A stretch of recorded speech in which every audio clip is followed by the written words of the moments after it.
Why Nigeria is bleeding today, the truth behind banditry, violence, and the men who profit chaos. Nigeria is bleeding. Across villages and highways, families have been torn apart by violence. Farmers abandon their lands. Communities sleep with one eye open. Children are kidnapped from schools. Entire regions live under the shadow of fear. But who is behind this bloodshed? Is it simply the work of bandits? Is it an ethnic conflict? Is it a religious war? Or is there a much darker network hiding behind the headlines? Tonight, we follow the money, the weapons, the politics, and the power brokers who benefit from Nigeria's insecurity. Before we go deeper in today's history, click on the button below to subscribe and turn on your notification button. This is the story of why Nigeria is bleeding today. The nightmare begins. For years, northern Nigeria has witnessed an explosion of violence. Armed gangs attack villages. They raid communities at night. They kidnap travelers. They demand ransom. They rustle cattle. And sometimes they massacre entire settlements. The media often calls them Fulani bandits, but the reality is more complicated. Not every Fulani person is a bandit. In fact, millions of Fulani citizens are law-abiding farmers. Yet many criminal gangs operating in northwestern Nigeria emerged from communities dominated by cattle-herding populations. So how did this happen? To understand today's crisis, we must go back decades. Collapse of an old way of life. For centuries, herders moved cattle across West Africa. These routes were recognized by local authorities. Communities understood each other. Conflicts happened. But traditional rulers often resolved them. Then everything changed. Population increased. Farms expanded. Cities grew. Climate change worsened drought. Desertification pushed herders. Competition over land intensified. Small disputes became deadly confrontations. What began as clashes into organized violence. And then another factor entered the equation. Weapons, lots of weapons. The fall of the Libyan government in 2011 unleashed massive quantities of weapons across the Sahel. Assault rifles, machine guns, rocket launchers. Smuggling networks expanded. Borders became increasingly difficult to control. Criminal groups acquired military-grade weapons. What was once a local dispute could now become a battlefield. A cattle rustler armed with an AK-47 suddenly had enormous power. Entire gangs formed around this new reality. Violence became profitable. And where there is profit, more criminals arrive. Banditry evolved. It became an industry. Kidnapping became one of the most lucrative criminal enterprises in Nigeria. Victims included farmers, students, business owners, traditional rulers, and religious leaders. Travelers, families sold property, communities raised donations, governments spent billions on security. The criminals realized something terrifying. Fear pays, and once fear becomes profitable, violence grows. Who are the faces behind these groups? The answer is not one person.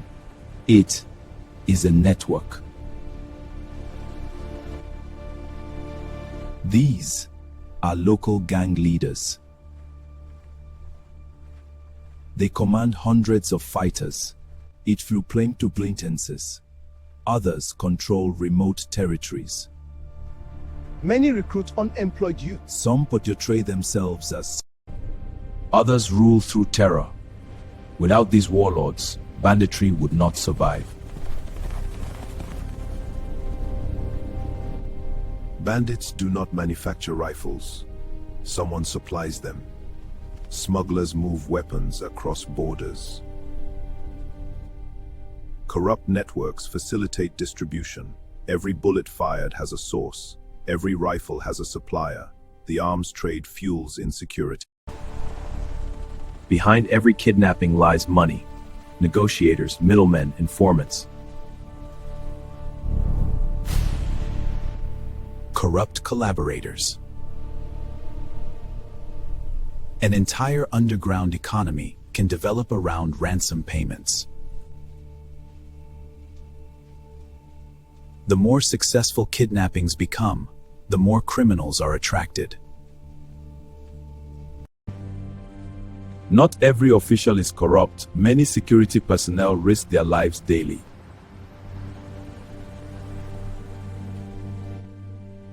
But whenever corruption exists, criminals benefit.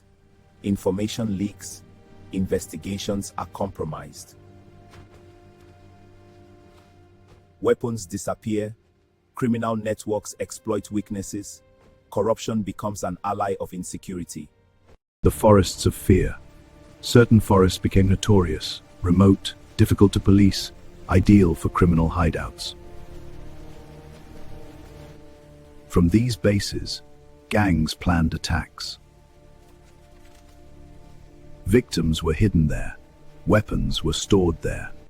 Entire criminal economies emerged inside these forests.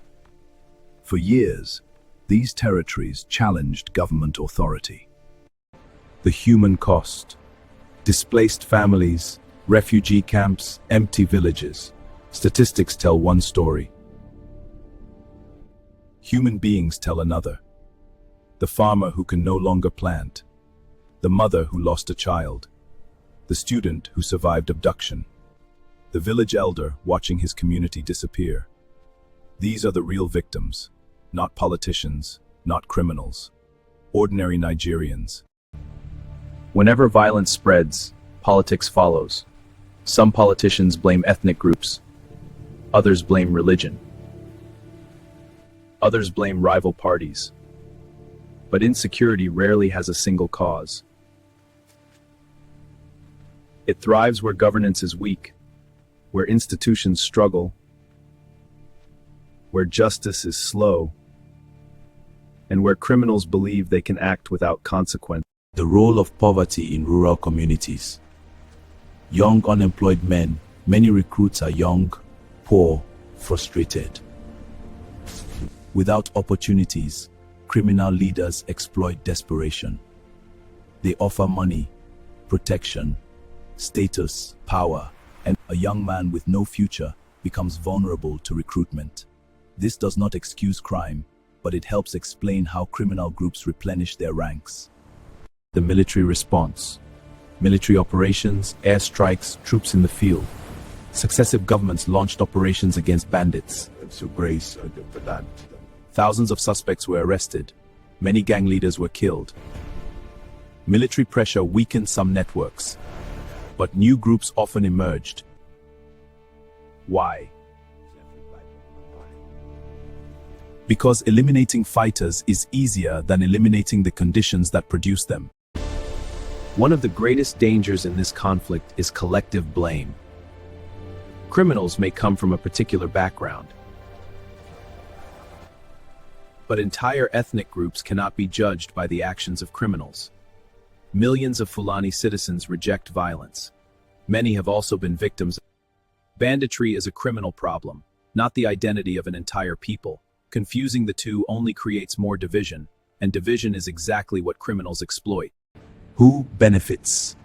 Whenever a country suffers, someone profits. Arms smugglers profit. Kidnappers profit. Corrupt actors profit. Criminal syndicates profit. The longer insecurity continues, the richer some networks become. That is why defeating banditry requires more than guns. It requires dismantling the systems that sustain it. Can Nigeria win? History suggests the answer is yes. But victory requires several things: stronger institutions, border security, intelligence gathering, economic opportunities, community reconciliation, modern policing, and justice that reaches everyone. Security cannot be achieved through force alone, like trust. A nation at a crossroads. The final chapter begins. Here, the Nigerian flag waves proudly. Children in schools prepare for tomorrow. Nigeria stands at a crossroads. One path leads to endless cycles of revenge. The other leads toward accountability, unity, and reforms.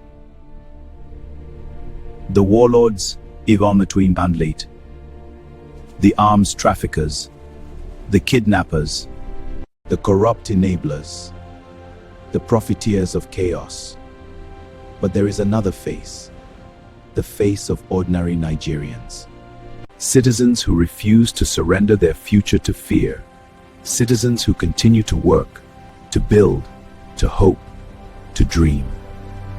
Because despite the bloodshed, despite the pain, despite the darkness, Nigeria remains a nation worth fighting for. And the battle for its future is far from over.